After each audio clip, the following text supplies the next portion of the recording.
I want to talk about, in general, Nicolas Cage movies and which ones you are a fan of, which ones you aren't, and just Nic Cage in general when it comes to acting, not outside of acting, just in general. So I made sure to write down Nic Cage movies so we don't have to try to rack our brains. I'm not a giant Nic Cage fan. Not in the sense of that I'm not. Yeah, you're fan. You're not like, I don't fucking like that guy. Exactly. And in fact, he's done a number of pictures that I really enjoy a lot. But he's also never been like, I'm not. You don't seek out his movies when they come out. I don't seek out his movies, and I haven't quite. The fascination that a lot of people have with him has not been a fascination that has consumed me as well. I get it though. To some extent, I get it. I mean, because he's Nic Cage. He's one of the most interesting and unique actors of the last 40 or 50 years. Just hasn't been fully for me.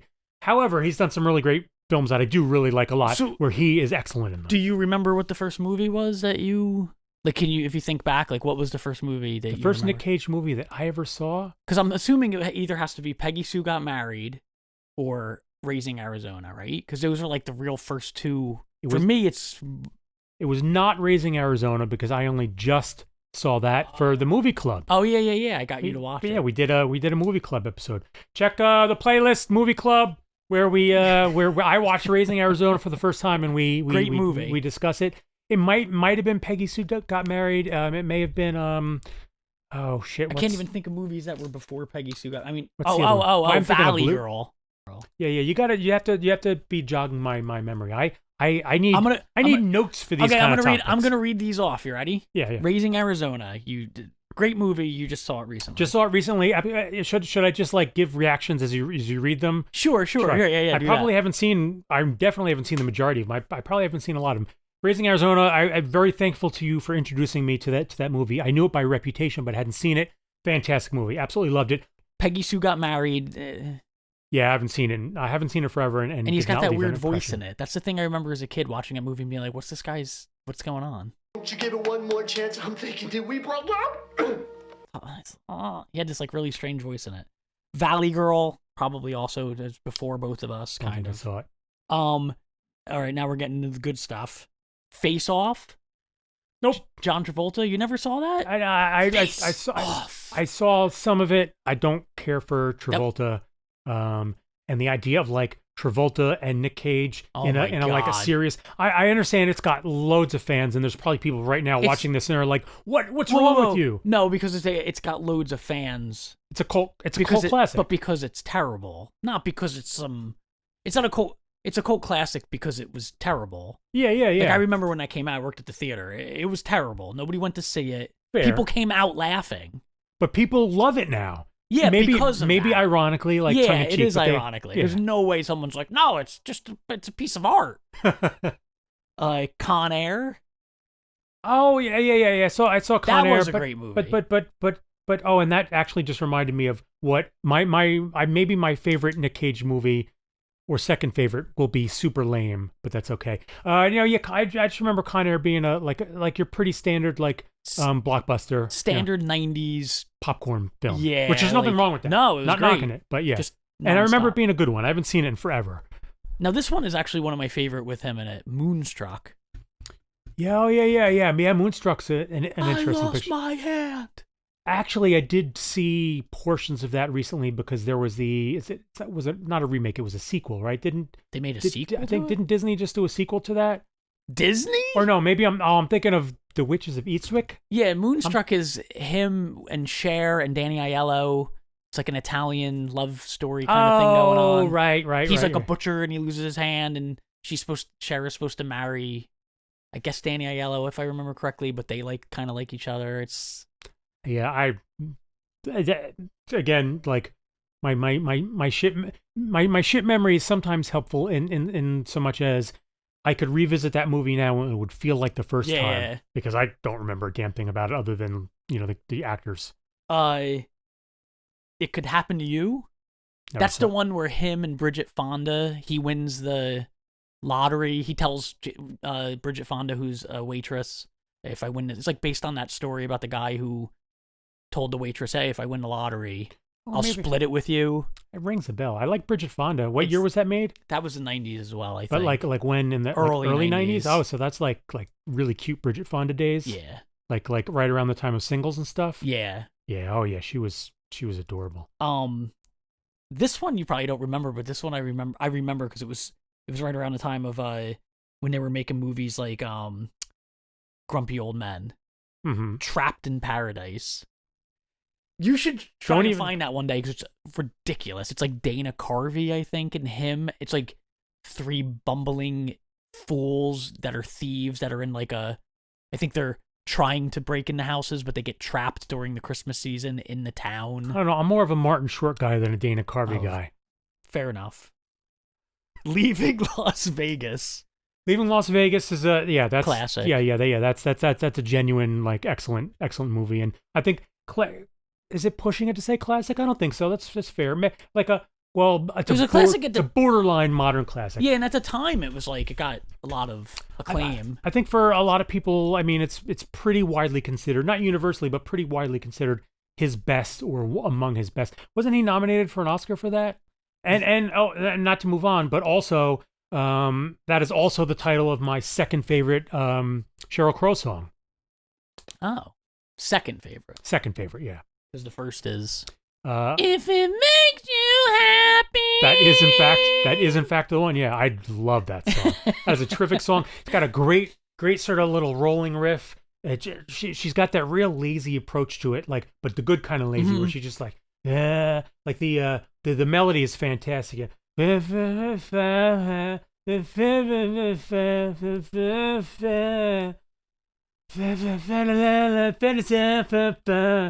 then great tune. Leaving Las Vegas is also a good tune though. Then there's, which also is probably considered one of his most popular action films, The Rock. Yes, that was possibly going to be one of the ones that I mentioned was The Rock. The Rock was legitimately excellent. One of the only legitimately excellent films directed by Michael Bay. Michael Bay. Michael Bay, who's now best known for the Transformers movies. Yeah, that's true. I mean, he's done a bunch more than that, but no, yeah, the Rock is kind of just an action masterpiece. Losers with dumbass Sean Connery. Losers brag about their best. Winners go home and fuck the prom queen. I always remember that line from The Rock. Yeah. The Rock was a great meathead movie. Yeah, that was another summer '90s summer like blockbuster action. And proof that Michael Bay can do it when he needs to do it. Didn't he also do one of the asteroid movies? He did the terrible one, the MTV like with slow motion, constantly music playing in the background. He didn't do Armageddon, did he? Yeah, I think it was Armageddon. The one with Bruce Willis. No, that was that Michael Bay? Yeah, that's him because that. I mean, I don't the other know one if it's was Michael Deep Bay. Impact. Yeah, which both came out same year. Yeah, like okay.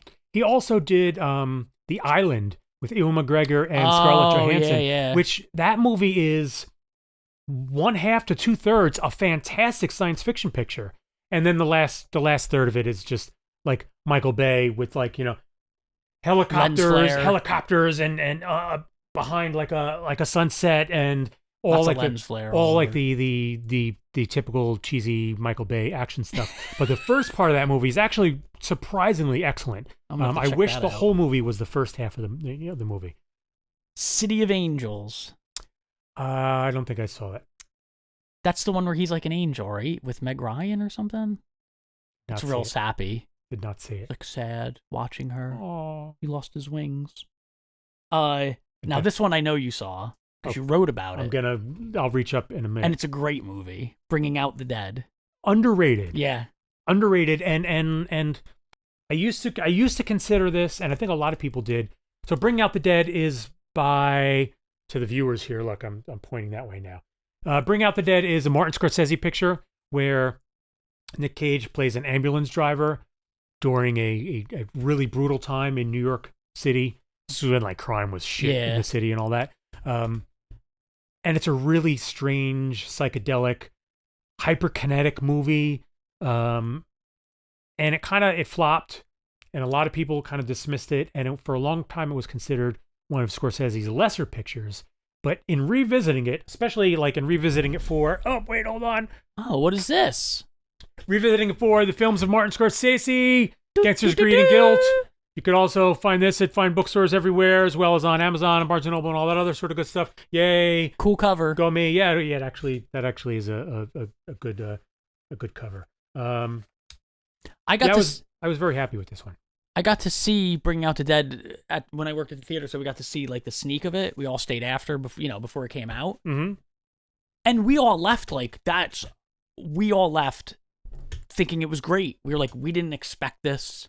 We didn't expect it to be what it was. Yeah, in revisiting it, because I hadn't seen it since it came out. It's so dark. I don't watch it a couple times for the book, so that I can do, rather than this off the cuff stuff, an actual analysis. Well, that's not what this is about. I know. But yeah, it ended up.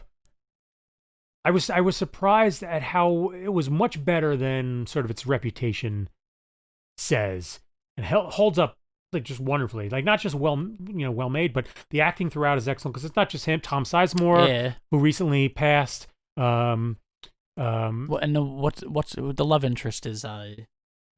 God, I haven't seen it since the 90s. Patricia Arquette. Yeah. Oh, just really, really good. There's that one really haunting scene where he's out in the street, and kind of the sort of the spirits of the people that he's lost on the job are there in the street. Very chilling. Yeah. Great movie. That would be. I mean, not that my top list of Nic Cage would be very long, because I haven't seen most of his work, but that would be right up there. Adaptation. I didn't care for it. Ghost Rider. No, didn't care for it. I didn't see it. I'm a big superhero fan, and didn't care for it. And then too much cheese. Two classics. The last two are classics. National Treasure, which I've never actually seen. I legitimately love National Treasure. Good. That actually might be my favorite Nicolas Cage movie. Really? And that's why I said people will consider it lame, because it's just some mainstream they popcorn are popular. stuff. It's just like a family popcorn thing. No. Movies are supposed to be entertaining sometimes. If you like the Indiana Jones movies, you'll like National Treasure. National Treasure is Indiana Jones meets the Da Vinci Code. Okay, yeah. It's a lot of fun. It's just a fun movie. Both of them they're just fun. Yeah, they only made two, right? Yeah. Yeah, I would have been down for a third, because they're very lightweight, but they're a lot of fun. And then the last, but not the least, Left Behind. What the Jesus series? Yeah. He made the one. He's like a pilot. He's in one of those. Yeah, he's a pilot, and he's like a womanizing pilot. He takes his like ring off. I say the Jesus series. It's not the Jesus series. It's what do you call it? The Revelation. Yeah, Revelation. Yeah. And then everyone disappears while he's like flying a plane. He doesn't get taken because he's bad, because he cheats on his wife, and there's all these people that are on the plane that are still there, and the whole movie, I think, takes place on the plane during the rapture. Really? Yeah. It actually sounds like the premise I'm all about. The premise sounds great, but the way you're reacting makes me think that it's not good. No, because it's made it's like a low budget, it just doesn't, the quality is pretty, the acting is terrible. Yeah. The writing is terrible, his acting is only as good as, he can only do. As good as the writing can be. And I know in recent years, he's kind of been experimenting with just doing I was going to say, he's known for taking roles. Crazy shit. He's got to pay. And then the movie we never got to see him do was the Superman. Yeah. He never. Yeah, There's pictures of him. He looks so silly. I mean, he's done so many movies since then. He's been on this like tear recently. But I don't think that there are movies that people are watching, except for the one they just did the movie about him. Oh, they did one of those things? Yeah, and he's in it as himself. It's like a John Malkovich kind of thing? I think so, yeah. I haven't seen it. I can't remember the name of it. Somebody will say in the comments. I think it's actually gotten a lot of praise. I just think, I wanted to just bring him up just because I think he's such an intriguing actor, because everyone knows who he is, and he sort of is mentioned with a laugh now.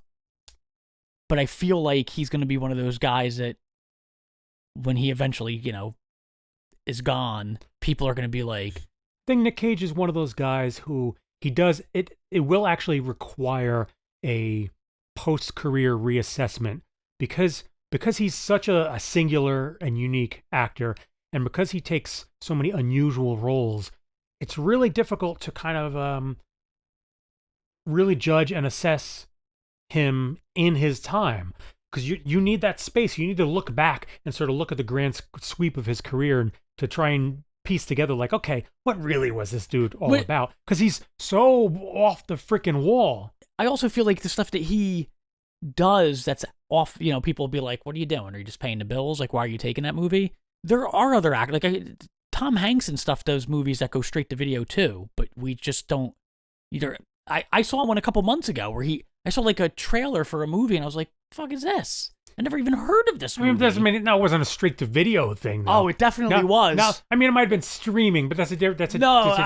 Well, you know what I mean. It wasn't in the theaters. It wasn't in the theater. Like, it didn't come out and like play. It wasn't. And you don't think of Tom Hanks. But the thing is, I'm sure but nobody even talks about this. I'm sure. Whatever picture it was, I guarantee you, Tom Hanks thought it had the possibility of being a prestige picture. I don't know, because I think he's at that age where he's like, hey, they paying me $10 million to do this, and the budget's 20. Now, I mean, the better comparison will be the person who I had this basically the same topic about, and I'm actually going to spoil who it is now. Okay. Because usually, we do these off the cuff, so there's no plan. As anyone who watches or listening can clearly tell, because we have no notes, we don't know what the hell we're talking about, and we're just kind of winging it. But I'm going to give you a spoiler so that you can do a little homework and be ready for when we eventually do it. Okay. So I was going to pose to you the question, like, is Samuel L. Jackson actually a good actor? Like, that's what we're going to talk about. We're gonna explore that question. We'll explore it. I'm just gonna say he's been in the most right? He holds a record for being in the most. No. He doesn't hold the record, but. Yeah, I thought he was in the most movies ever or something. He's the top earning then or something. Yeah, it's a top earning thing because he's been in like 140 movies or something. Yeah. Oh yeah, no, actors back in the day that's not. Oh yeah, I guess if you're counting people. Yeah, but we'll talk about Sam another time. But so when you talk about Nic Cage like doing things just to pay the bills, that gets thrown at Samuel L. Jackson a lot too. It's like, right. What do you even like? Do you just take any role? I mean, he gets made fun like of snakes on a plane by his friends. Like, what do you're just in anything, aren't you, Sam? And he just kind of laughs about it. And he's like, Yeah, I mean, if he's going to get paid to. I mean, it is a job. Yeah, you got to work. And if the guy wants to work, rather than hold out for like prestige pictures, let him do what he wants to do. But we'll explore that. Fair enough. So we'll leave it on this. Nic Cage, A to F. Where does he fall right now in your head? Just pick one and then it's done. We're cutting it. I don't have the breadth of Nic Cage experience enough for me to give any sort of definitive answer. I would say it's an opinion. This is opinion based. I understand it's opinion based, but if I'm gonna, I would like to have more knowledge first. I'll say that. With the stuff that I've watched, for me, he's a B. Yeah. He's like I don't think he's ever not good, but when he's in and he can carry a mainstream picture just fine. And stuff like The Rock and National Treasure, he's actually a fine leading man. He does fine, but his he's also in a lot of schlock. And he is schlocky when he's in the schlock. So, fair enough. But when he's good, especially when he's being funny, like when he's playing weird ass. Yeah, he's great at that. He's fantastic. I'm surprised he was never cast as a villain in a Marvel movie or something. Actually, I think there was a rumor that he was going to be coming back in like why did they wait so long? He's a perfect like psychopath or something. Yeah, that's true. Well, once they used Jeff Goldblum for that, they figured they already had the already had the weirdo from the 80s and early 90s, contingent taken care of. Because if you have Goldblum in your series, you can't also have Cage, can you? Right? Are they both allowed to be in the same thing? They'd be in some kind of movie together where they have to like maybe grumpy old men kind of. That could be. All right. So there you go. B. Fair enough. All right. B. B. Bye. Oh.